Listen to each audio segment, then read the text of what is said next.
इस हफ्ते इक्तिसादी राब्ता कमेटी का इजलास हुआ और एजेंडा था जो रैकोडिक मंसूबे के हवाले से जो उसकी लागत है उसका जायजा लिया गया और अब रिवाइज नंबर सामने आए और रैकोडिक का आपको पता है कि बलूचिस्तान में सोने और तांबे की जो कानें हैं और कहा जाता है कि अगर हमने अच्छे तरीके से उसको एक्सट्रैक्ट किया तो अगले कई सालों तक वो पाकिस्तान की मईशत को सहारा दे सकता है। तो इसके हवाले से क्या डेवलपमेंट है? इक्तिसादी राब्ता कमेटी का इजलास हुआ है क्योंकि हम डिस्कस करते रहे हैं, तो लेटेस्ट नंबर्स क्या हैं इस वक्त अगर आप बात करें रैकोडिक मंसूबे? आपको जैसे पिछले प्रोग्राम में भी हमने जिक्र किया कि जो दुनिया का फोकस है, जो नई जो जिस किस्म की मिनरल्स हैं, जो क्रिटिकल मिनरल जिनको बोला जाता है, जिसमें नए फॉसिल फ्यूल्स हैं, नए फॉसिल फ्यूल्स हैं, जिस तरीके से 1973 में जब तेल निकला था और गल्फ कंट्रीज की जो तकदीर बदल गई थी, आज हम उनसे कर्जे लेते हैं, तो इसी तरीके से मिनरल्स एंड माइंस जो है पाकिस्तान के अंदर भी हैं, क्रिटिकल माइंस हैं ये।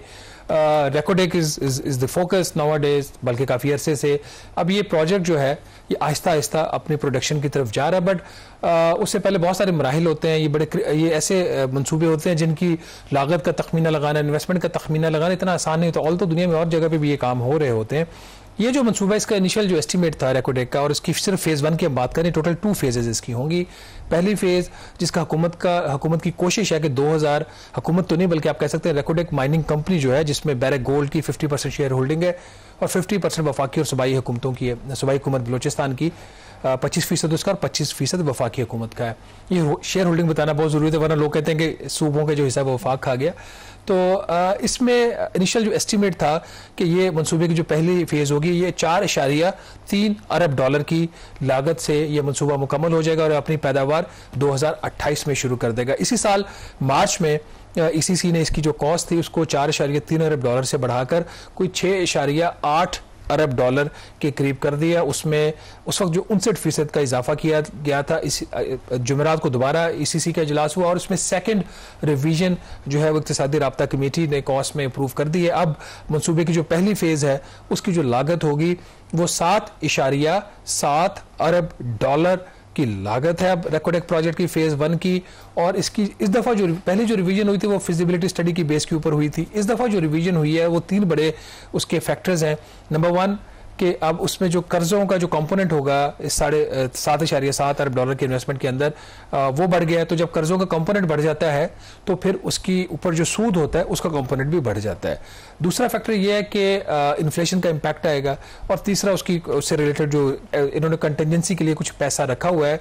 तो अब जो रैकोडिक का मंसूबा जो इनिशियली इनका ख्याल था कि 4.3 अरब डॉलर की लागत से इसकी फेज़ 1 मुकम्मल हो जाएगी, अब 7.7 अरब डॉलर से मुकम्मल होगी और ये ओरिजिनल एस्टीमेट ऊपर कोई 79% इसमें जो है वो इंक्रीज आया। अब इसमें जो एक फैक्टर है, जैसे आपने बता दिया कि 50% बैरक गोल्ड के पास है, 25% बलूचिस्तान गवर्नमेंट और 25% शेयर वफाकी गवर्नमेंट के पास है। और जो वफाकी गवर्नमेंट जो अपने शेयर्स हैं कुछ वो बेचना चाहते थे और हमने देखा कि सऊदी अरब का भी उसमें इंटरेस्ट रहा है।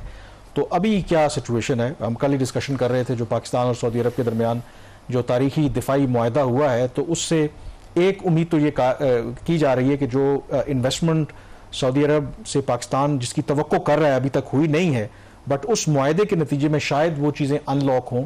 तो उसका क्या स्टेटस है अभी तक? तो जो रैकोडिक ये वाला जो ब्लॉग है इसमें शायद सऊदी इन्वेस्टमेंट ना आए और कुछ हुकूमत के इदारे थे उनकी तरफ से भी एडवाइस किया कि आप फेडरल गवर्नमेंट के पास पहले ही कॉम्प्रेंसिव 25% शेयर रह गया, 50% barrack gold, 25% government of Balochistan के पास है। तो फेडरल गवर्नमेंट का शेयर 25%, उसमें से भी अगर आप 10% कम से कम भी आप दे देते हैं सऊदी अरेबिया को तो आपके पास पीछे क्या बचा? 15%। और इस तरह की जो गोल्ड माइंस होती हैं उसके आप इस तरीके से शेयर होल्डिंग और फायदा नहीं है। 1.5-2 अरब डॉलर मिल भी जाएगा, वो निकल जाता है करंट अकाउंट खसारे में और इस तरह की चीज़ों में, तो बेहतर है ना बेचा जाए।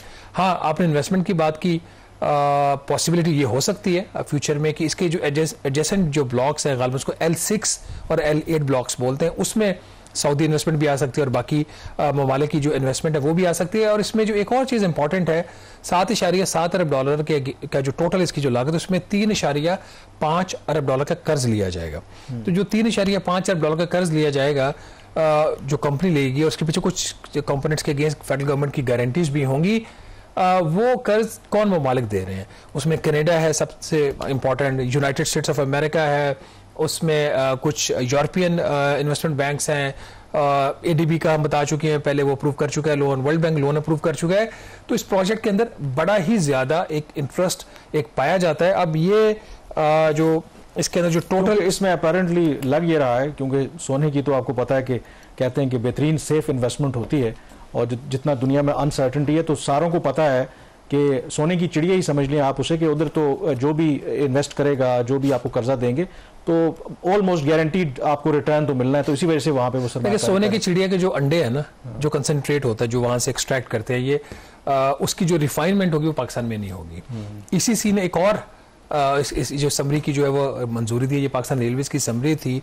वो समरी ये है कि रेकोडेक की जो माइंस हैं वहाँ से लेकर कराची पोर्ट तक उसको ट्रांसपोर्ट करना है, और ट्रांसपोर्ट जो है वो पाकिस्तान रेलवेज के जरिए किया जाएगा। ये जो एक जो ट्रैक है पाकिस्तान रेलवेज का, जिसका गालबन उसकी लंबाई कोई 880 किलोमीटर बनती है, ये नौखंडी से स्टार्ट कर ML3 जो है उसको रोडी का जो सेक्शन है ML1 का, वहां पे उसको कनेक्ट करना चाह रहे हैं। बट चूंकि वो उस ट्रैक के दो प्रॉब्लम्स, एक तो ये है कि उसकी हालत बहुत ज़्यादा ख़राब है जिसके लिए इन्वेस्टमेंट चाहिए। दूसरा जो उससे ज़्यादा बड़ा मसला है कि वो कमर्शियली वायबल ट्रैक नहीं है, क्योंकि उसकी जो बेस्ट उसका यूज़ होगा ये जो माइन से वहाँ से जो कंसनट्रेट निकलेगा उसकी ट्रांसपोर्टेशन होगी। तो ICC ने इस चीज़ की मंजूरी दी है कि जो रेकोडेक माइनिंग कंपनी है वो $390 मिलियन का एक कर्ज देगी पाकिस्तान रेलवेज को, ठीक है। और पाकिस्तान रेलवेज को जो कर्ज मिलेगा, चूंकि पाकिस्तान रेलवेज तो एक तबाहशुदा इदारा है, उसके लिए सॉवरेन गारंटी जो है वो फेडरल गवर्नमेंट देगी। ICC ने सॉवरेन गारंटी देने की मंजूरी दी है, बट ये जो कर्ज दिया जाएगा उसकी कोई कॉस्ट होगी। कॉस्ट है उसकी तकरीबन 7% उसके ऊपर सूद होगा डॉलर टर्म्स में, जो पाकिस्तान रेलवेज पे करेगा रेकोडेक माइनिंग कंपनी। अच्छा, ये जो रॉ मटेरियल में जो भी होगा, तो सोना जो इसकी जो रिफाइनमेंट है तो वो कहाँ पे होगी? आई डोंट नो, मैंने उसके ऊपर ज़्यादा काम नहीं किया हुआ, लेकिन वो एटलीस्ट पाकिस्तान में नहीं हो रही है, क्योंकि ये पोर्ट कासिम के जरिए इसको मुल्क से बाहर लेके जाना चाह रहे हैं। इसकी जो इनके बैरक गोल्ड के कुछ इनकी फैसिलिटीज होंगी वहाँ पे जाएगा, बट मेरे पास इसके बारे में ज़्यादा डिटेल्स नहीं है। और मेरा ख्याल में in the long run, given कि हमारे यहाँ जो प्रूवन ज़खायर हैं, तो शायद अगर टेक्नोलॉजी यहाँ पे ट्रांसफ़र हो जाए तो उससे शायद पाकिस्तान को ज़्यादा फ़ायदा होगा। इधर ही अगर रिफाइनमेंट हो तो प्रॉब्ली बेस्ट तो यही होता है ना कि, लेकिन इसमें अगर किसी का ये इसके ऊपर बड़ा एक प्रोपेगेंडा भी हुआ था जी कि वो सोना तांबा बाहर ले जाएंगे और ये कि पाकिस्तान को उसका इस्तेमाल मिलेगा, नहीं मिलेगा, ये ऐसा नहीं होता। ये रेकोडेक माइनिंग कंपनी है, बैरक गोल्ड एक इंटरनेशनली रिकॉग्नाइज फर्म है, हुकूमत पाकिस्तान का 50% इसमें हिस्सा है। तो हुकूमत पाकिस्तान के जो स्टेक होल्डर्स हैं वो इसलिए तो स्टेक होल्डर्स नहीं है ना गवर्नमेंट ऑफ पाकिस्तान इसके अंदर कि अपना जो शेयर है किसी को लेने देंगे, तो वो ये इस तरह की चीज़ें रहती है। बट येस, अगर वो उसकी जो फाइनल प्रोडक्ट है वो पाकिस्तान में तैयार हो, फिर वो यहाँ से एक्सपोर्ट हो, तो हमें उसके जरिए मतलब के ज़खायर मिलेंगे। बट इमीडिएटली तो सबसे पहले तो वो टेक्नोलॉजी तो बात की बात है, हम रेलवे लाइन के लिए उसके लिए फंडिंग का एक मसला बना हुआ था। तो अब ये पाकिस्तान रेलवे को कर्जा दिया जाएगा कंपनी की तरफ से, वो रेलवे ट्रैक बनाएगी, और जो कर्ज है ये 3 साल में वापस करना होगा, उसके ऊपर सूद भी, और ये यकमुश्त पेमेंट में वापस करना होगा। तो कर्जा तो लिया पाकिस्तान रेलवे ने, गारंटी दिया फेडरल गवर्नमेंट ने, और पेमेंट टैक्स पेयर करेगा, क्योंकि पाकिस्तान रेलवे कर्जा वापस नहीं करेगा। चले यहाँ पर लेते हैं एक ब्रेक, और बाद बात करेंगे, क्योंकि IMF जो है जब से हम उसके प्रोग्राम में गए हैं तो वो ना सिर्फ जो पाकिस्तान के मुआशी मसाइल हैं बल्कि गवर्नेंस के जो इश्यूज़ हैं, हमारा जो जुडिशरी का निज़ाम है, उसके हवाले से भी उन्होंने पाकिस्तान को बहुत सी तजावीज़ दी हैं और कुछ टारगेट सेट किए हैं कि पाकिस्तान उन पर अमल दरामद करे। क्या जो बेंचमार्क उन्होंने सेट किए थे या जो भी रोड मैप उन्होंने पाकिस्तान को दिया है, हम उस पर अमल दरामद कर रहे हैं? ब्रेक के बाद इस पर बात करेंगे।